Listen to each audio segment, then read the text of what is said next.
Hi అండి, నమస్తే. Savitri cooks స్వాగతం. నేను ఈరోజు మీకు చూపిస్తున్న వంట క్రిస్పీగా ఉండే మినప దోశ, అలాగే గ్రీన్ అల్లం చట్నీ.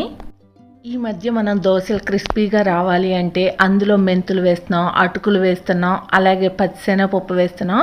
ఇవన్నీ వేస్తుంటే అసలు మినప దోశకు ఉన్న ఫ్లేవర్ పోతుందేమో నాకు అనిపించింది. నాకు అనిపించినట్టే మీకు కూడా అనిపిస్తుంది అనుకుంటే ఖచ్చితంగా ఒక లైక్ అయితే చేయండి మీకు ఈ వీడియో నచ్చితే. ఇంతకుముందు మినపట్టు వేసుకొని తింటే చాలా మంచి వాసన వచ్చేది. ఈ మధ్య అలా వాసన రావట్లేదు, అంత టేస్ట్గా కూడా అనిపించట్లేదు. అందుకే నేను పాత పద్ధతిలో మినపట్టు ఎలా వేసేవాళ్ళో అలా వేసి చూపిస్తున్నాను. మీరు కూడా నచ్చితే ఇలా తప్పకుండా ట్రై చేయండి. ఇంక ఇక్కడ నేను 1 కప్పున్నర మినపగుండ్లు తీసుకున్నాను. 1 కప్పుకి 2 కప్పులు బియ్యం వేసుకోవాలి. అంటే నేను ఇక్కడ 3 కప్పులు బియ్యం వేస్తున్నాను. ఈ బియ్యం రేషన్ బియ్యం ఉంటే మీ దగ్గర రేషన్ బియ్యం వేసుకోండి, లేదా మీరు ఇంట్లో వాడుకునే బియ్యం అయినా వేసుకోవచ్చు. ఈ మినపగుండ్లు బియ్యము 2 కూడా ఒకసారి అన్నీ బాగా కలిపేసి, ఈ పప్పు బియ్యము 2 కూడా 1 వంతు ఉంటే 3 వంతులు నీళ్లు పోసేసి చేత్తో పిసికి శుభ్రంగా 2-3 సార్లు కడిగేసేయండి. అలా శుభ్రంగా 2-3 సార్లు కడిగిన తర్వాత మళ్ళీ బియ్యం పప్పులో గిన్నె నిండుగా నీళ్లు పట్టేసి మూత పెట్టి 5-6 గంటల పాటు నాననివ్వండి. ఇంక ఈ పప్పు బియ్యము మనం రుబ్బుకునేటప్పుడు మళ్ళీ ఏమీ కడగాల్సిన అవసరం ఉండదు. అలా నానిన తర్వాత కడిగితే జిగురు కూడా పోతుంది. అందుకని ఇలా ముందే శుభ్రంగా కడిగేసుకోండి. నేను ఈ పప్పు బియ్యాన్ని ఇలా మిక్సీలో పట్టేస్తున్నాను, మీరు గ్రైండర్లో అయినా పట్టుకోండి. ఇలా పప్పు బియ్యం వేసిన తర్వాత మనం వేసిన పప్పు బియ్యం మునిగే వరకు వాటర్ వేసి ఇలా మెత్తగా పిండి పట్టేసుకోండి. మనం మిక్సీ పట్టుకున్న పిండిని ఇలా ఖాళీగా ఉండేలాగా ఒక గిన్నెలో వేసుకోండి. ఈ పిండి పులిసేసరికి కొంచెం ఎక్కువైనట్టు పైకి వచ్చేస్తుంది, చిన్న గిన్నె అయితే పొంగిపోతుంది. ఇలా మిగతా పిండి కూడా అంతా పట్టుకున్న తర్వాత 1 టేబుల్ స్పూన్ పంచదార వేసేసుకోండి. దోశ మంచి కలర్ వస్తుంది. ఇలా పంచదార వేసుకున్న తర్వాత అంతా బాగా కలిసే వరకు ఒకసారి కలిపేసుకొని మూత పెట్టేసేయండి. తెల్లారిన తర్వాత ఈ పిండిని దోశ వేసుకోవచ్చు.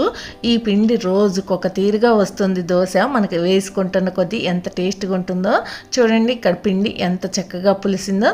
ఇప్పుడు ఇందులో రుచికి సరిపడా ఉప్పు, రుచికి సరిపడా కారం, 1 టేబుల్ స్పూన్ జీలకర్ర వేసుకోండి.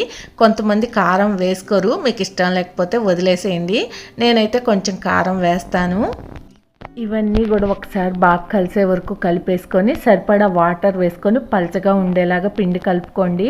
పిండి మరీ గట్టిగా ఉంటే దోశ అనేది మందంగా వస్తుంది. ఇక్కడ చూపిస్తున్నాను చూడండి, నేను ఈ మాత్రం పలచగా ఉండేలా కలుపుకోండి. మీరు ఎన్ని దోశలు అయితే వేసుకోవాలనుకుంటున్నారో ఆ దోశలకు తగ్గట్టుగా పిండిని తీసుకొని మిగతా పిండిని ఫ్రిడ్జ్లో పెట్టేసుకోండి. ఇంక ఇప్పుడు స్టవ్ వెలిగించుకొని అట్ల పేనం పెట్టేసుకొని పేనానికి అంతా కూడా ఒకసారి ఆయిల్ అప్లై చేయండి.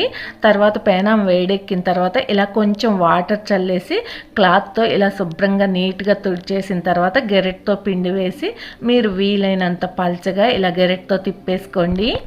చుట్టూ ఆయిల్ వేసుకున్న తర్వాత ఇలా ఎర్రగా క్రిస్పీగా కాలిన తర్వాత ఇలా రౌండ్గా చుట్టుకోండి. లేదా మీకు దోశ ఏ ఆకారంలో ఉంటే మీకు తినటం ఇష్టమో ఆ ఆకారంలో అయినా చుట్టేసుకోండి. చూడండి, మనం ఇందులో ఏ పప్పులు వేయలేదు కదా, ఎంత క్రిస్పీగా కనిపిస్తుందో దోశ. మిగతావన్నీ కూడా ఇలాగే వేసుకోండి. కాకపోతే మీరు ప్రతిసారి కూడా పేనం వేడెక్కిన తర్వాత ఇలా వాటర్ వేసి క్లాత్తో శుభ్రంగా తుడిచేసేయండి. దోశ అనేది మనకి షైనింగ్గా కనిపిస్తుంది ఇలా చేయటం వల్ల. మిగతా దోశలన్నీ కూడా ఇలాగే వేసేసుకోండి. మీరు కావాలంటే ఇందులో ఉల్లిపాయ, పచ్చిమిరపకాయ, అల్లం లాంటివి కూడా వేసేసుకోవచ్చు. ఒకసారి గుర్తుకు తెచ్చుకోండి, ఇంతకుముందు సినిమాకి వచ్చి హోటల్కి వెళ్తే ఒక దోశ తిందామని హోటల్కి వెళ్ళే వాళ్ళము. ఒక మినపట్టు అని చెప్పగానే వాళ్ళు ఒక మినపట్టు అని కేకేసేవాళ్ళు.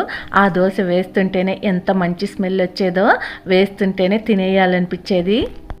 గుర్తుకొచ్చిందా మరి మీకు? ఇంకా గ్రీన్ అల్లం చట్నీ ఎలా చేసుకోవాలో చూద్దాం. స్టవ్ వెలిగించుకొని కడాయి పెట్టేసి 1 టేబుల్ స్పూన్ ఆయిల్ వేసుకోండి. ఒక 10 వరకు పచ్చిమిరపకాయలు తుంచి వేసుకోండి. అలాగే ఒక 10 వరకు చిన్న చిన్నవి అల్లం ముక్కలు వేసుకోండి. ఇవి 2 కూడా కొంచెం వేగే వరకు వేయించుకోవాలి, మరీ ఎక్కువ వేయించుకోవద్దు, వేగిపోయేలాగా.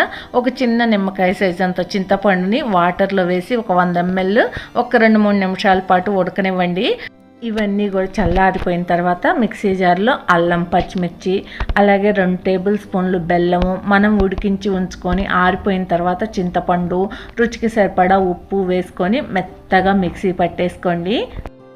మీకు ఈ గ్రీన్ అల్లం చట్నీ ఇంకా పలచగా కావాలంటే ఇంకా కొంచెం వాటర్ అయినా కాసి వేసుకోండి. ఇలా కాచి వేసుకోవటం వల్ల మనకు పచ్చడి ఒక వారం రోజుల వరకు కూడా నిలవ ఉంటుంది.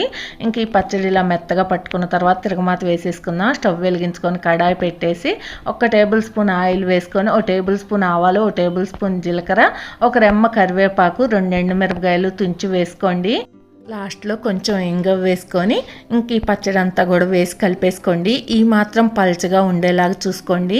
మీకు ఇష్టం లేకపోతే అసలు తిరగమాత వేసుకోకపోయినా పర్వాలేదు, అలాగే అయినా వేసేసుకోవచ్చు. ఎందుకంటే మనకి ఇంకొక చట్నీ కూడా ఏదో ఒకటి ఉంటుంది కాబట్టి. అంతే, మన గ్రీన్ అల్లం చట్నీ కూడా రెడీ అయిపోయింది. అంతే, ఎంతో టేస్టీగా క్రిస్పీగా ఉండే మినపదోస అలాగే గ్రీన్ అల్లం చట్నీ 2 కూడా రెడీ అయిపోయాయి. మీరు కూడా ఈ పద్ధతిలో తప్పకుండా ట్రై చేసి మంచి మినపదోసని మాత్రం తప్పకుండా తినండి. ఇంకా మీకు ఇక్కడ కొంచెం దోశలు లైట్ కలర్ కనిపిస్తున్నాయి కానీ మంచి కలర్ వస్తాయి. ఆ రోజు కరెంటు పోయింది నేను ఈ దోశలు వీడియో తీసిన రోజు. మీకు దోశ అనేది క్రిస్పీగా వేగాలి అంటే మనం అట్ల పేనం వేడెక్కనివ్వాలి. దాని మీద కొంచెం వాటర్ చల్లి క్లాత్తో తొడవాలి. అలాగే క్రిస్పీగా కాలే వరకు ఎర్రగా ఉంచండి.